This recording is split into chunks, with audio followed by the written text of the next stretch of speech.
ketika kita sedang berada dalam situasi seperti Daud, yaitu menghadapi berbagai macam persoalan hidup yang sangat berat begitu ya, kita tidak mau menyerahkannya kepada Tuhan. Artinya kita tidak mau berlindung di dalam Tuhan.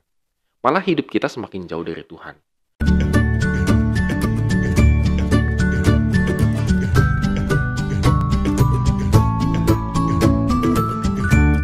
Shalom Good Readers, hari ini kita mengucapkan syukur karena Tuhan memberikan kita anugerah dan juga kehidupan supaya kita bisa melakukan segala aktivitas kita, dan kita akan lanjutkan renungan kita di Mazmur pasal yang ke-59.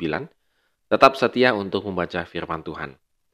Ya, Good Readers, Mazmur ini adalah tentang miktam dari Daud. Miktam itu biasanya digambarkan sebagai kesengsaraan ya, keluhan yang sangat dalam kepada Tuhan.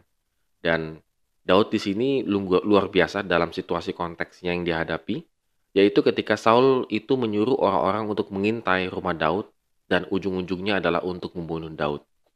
Dan ada satu ungkapan yang menurut saya sangat indah sekali bahwa Daud mengatakan di ayat keempat, "Padahal aku tidak melakukan pelanggaran, aku tidak berdosa, ya Tuhan."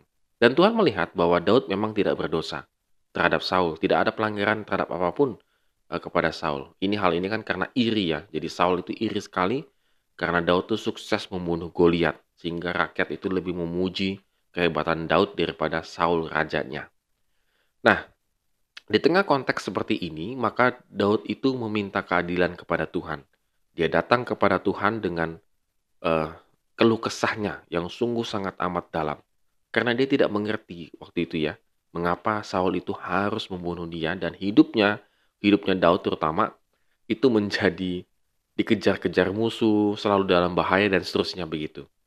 Tetapi Mazmur ini juga memberikan pelajaran, edukasi kepada orang-orang yang suka melakukan kejahatan.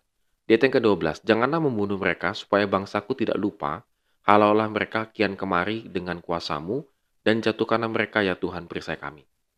Daud ingin mengatakan bahwa ketika Daud itu berlindung di dalam Tuhan, maka yang terjadi itu adalah Tuhan menghalau segala berbagai macam cara untuk orang-orang yang melakukan kejahatan kepada dia itu terhindar, maksudnya tidak bisa mendekati Daud, tidak bisa menyentuh Daud.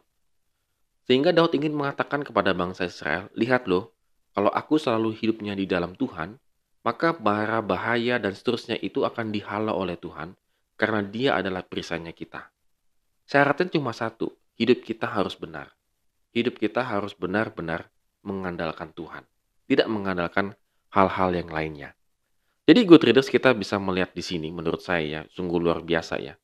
Jadi kekuatan sejati untuk menghadapi persoalan kehidupan kita itu adalah di ayat yang ke-17. Kita menyanyikan kekuatan Tuhan pada waktu pagi, artinya kita bersorak-sorai karena kasih setia Tuhan. Ketika kita berlindung di dalam Tuhan, maka Tuhan itu akan jauh setia daripada kita untuk melindungi, menjadi perisai dan menghalau segala mara bahaya dalam kehidupan kita. Permasalahannya dalam kehidupan kita sehari-hari, Good Readers, menurut saya adalah ketika kita sedang berada dalam situasi seperti Daud, yaitu menghadapi berbagai macam persoalan hidup yang sangat berat begitu ya, kita tidak mau menyerahkannya kepada Tuhan. Artinya kita tidak mau berlindung di dalam Tuhan. Malah hidup kita semakin jauh dari Tuhan. Malah kita suka memakai ego kita ya untuk menyelesaikan masalah. Kita memakai kemarahan kita memakai kebencian kita untuk menyelesaikan masalah. Sangat berbeda dengan Daud. Hidupnya tetap benar di hadapan Tuhan. Dia berlindung di dalam Tuhan. Maka kehidupan Daud ini, walaupun orang banyak ingin membunuh dia, tetapi dipakai Tuhan untuk menyatakan kuasanya, bahwa Tuhan itu benar-benar ada. Oleh karena itu, Good Readers, pada hari ini mari kita renungkan firman Tuhan, bahwa untuk menyelesaikan masalah-masalah yang sedang kita hadapi itu bukan dengan ego kita, tetapi kita harus hidup benar di hadapan Tuhan dan selalu berlindung dan berharap kepadanya. Amin. Kiranya Tuhan memberkati kehidupan kita pada hari ini.